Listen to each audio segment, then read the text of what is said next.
Hello everyone, good morning সকলকে। আশা করছি সকলেই ভালো আছো, আমরাও বেশ ভালোই আছি। তো সকাল সকাল ফুল তুলতে চলে এসেছি, কারণ আজ সকাল সকাল ঘুম থেকে উঠেছি, সমস্ত ঘর ঝাড় দেওয়ার কাজ ফাজ যেগুলো যা যা ছিল আশিবাসি কাজ সেগুলো কমপ্লিট হয়ে গেছে। স্নান করে নিয়েছি আমি আর আমার ছেলে, এখন পুজোর ফুল তুলতে এসেছি, কারণ আজ শ্রাবণ মাসের দ্বিতীয় সোমবার।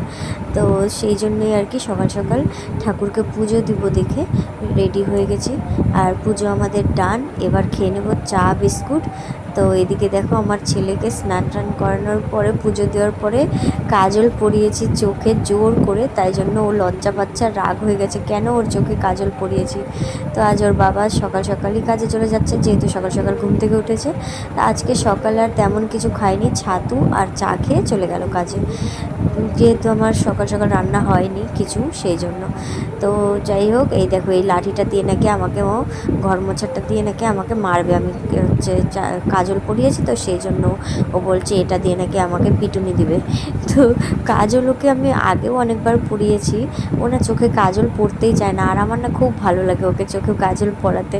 জানি বাচ্চাদের পরাতে হয় না, মানে সব দিন তো পড়াই না, মাঝে মাঝে মাঝে মাঝে বলতে এই কতদিন যে কত মাস পরে যে আজকে পড়ালাম আমার ঠিক মনে নেই।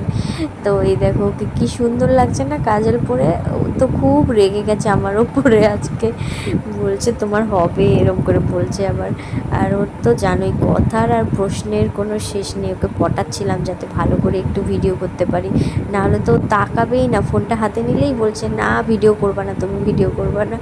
তো এইবার সকালবেলা ওকে দিয়েছিলাম ছাতু, ওর বাবা ছাতু খেয়েছিল না, তখন ও ছাতু খেয়েছিল, তো সেগুলো আর ভিডিও করা হয়নি। এখন ওর আবার খিদে পেয়ে গেছে, এখন মোটামুটি 10টার মতো বাজে, তো বলছে আমি আম মুড়ি খাবো দাও। তো ওকে দেখো আম মুড়ি দিয়েছি, ও নিজেই বলে মেখে মেখে খাবে, আমাকে মাখতে দিচ্ছে না। তো আমার ছেলে হলো কখনো কখনো নিজে হাতে খেতে খুব ভালোবাসে, আবার কখনো কখনো বলে খাইয়ে দাও, কিন্তু বেশিরভাগ সময়তেই না ও নিজে হাতে খেতেই বেশি ভালোবাসে। আর এটা আমি মানে এটা নিজের ইচ্ছাতেই অভ্যাস করিয়েছি, কারণ হয়তো এখন ধরো আর কদিন পর 4 বছরের মতো হয়ে যাবে, 4 বছর আর কি হয়ে যাবে। তো এখন আমি মনে করি নিজে হাতে খাওয়াটা শেখা দরকার, তাই না? আমারও অনেক সময় কাজকর্ম থাকে, খেতে দিতে মানে দিয়ে দিলে কি হয় নিজে নিজে খেয়ে নেয়, না হলে আমাকে আবার ঘুরে ঘুরে খাওয়াতে লাগে না, খুব বিরক্ত লেগে যায় আমারই। তো যাই হোক দেখো নিজে নিজে আমমুড়ি খাচ্ছে, আর ওর মন পছন্দের খাবার হলে তখন ওকে আর খাইয়ে দিতে হয় না, ও নিজে থেকেই খেয়ে নেয়। এবার ও তো নিজে খাচ্ছে, আবার আমাকেও বলছে তুমিও খাও তুমিও খাও, আর গল্প করছে আমার সাথে।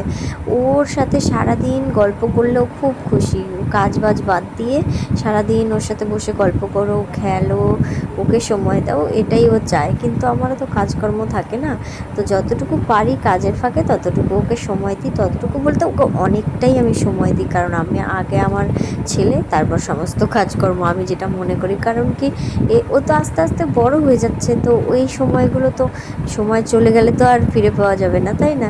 আস্তে আস্তে বড় হয়ে যাচ্ছে, আস্তে আস্তে বড় হয়ে যাবে, কথা বলা কমে যাবে, এই সময়গুলো আর আমি ফিরে পাবো না। সেই জন্য আমি ওর সাথে প্রচুর সময় কাটাই, অনেক গল্প করি, কখনো ভালো লাগে না তবুও করি, কিছু করার নেই। আমি মনে করি যে সময়টা এখন আছে সেই সময়টা পুরোপুরি বেছে নেওয়া উচিত, তাই না? তো দেখো বৃষ্টি হচ্ছিলো, বৃষ্টি কমে গেছে, এর মধ্যে আমার মা এসছে আবার সাথে দেখা করতে, আর ও এই যে নতুন লাফালাফি খেলা শিখেছে, তো ওটাই খেলছিল আর আমার মাকে দেখাচ্ছিল। আর ও তারপরে চলে গেল আমার মার সাথে ওই বাড়িতে, আর আমি এখানে নিয়েছি আজকে এগুলোই খাবার, যেহেতু নিরামিষ সেই জন্য। আর ও তারপরে চলে এসছে আমাদের ওই বাড়ির থেকে, মা দিয়ে চলে গেছে, তো আবার আসার সময় পেয়ারা নিয়ে এসছে, তো এখন বলছে যে খাবো, তো আমি একটা নিয়েছি, ওখান থেকে আবার খাচ্ছে, ও খেয়েছে আবার বলছে আমারটা থেকেও খাবে। তো দুজন মিলে এখন বিছানায় উঠে পড়েছি, কারণ এখন ঘুমাবো, দুপুরের খাওয়া দাওয়া হয়ে গেছে, সমস্ত কমপ্লিট। আর এখন দুজন মিলে পেয়ারা খেয়ে তারপরে ঘুম দেবো। তো টাটা, দেখা হচ্ছে তোমাদের সাথে আবার নেক্সট ব্লগে।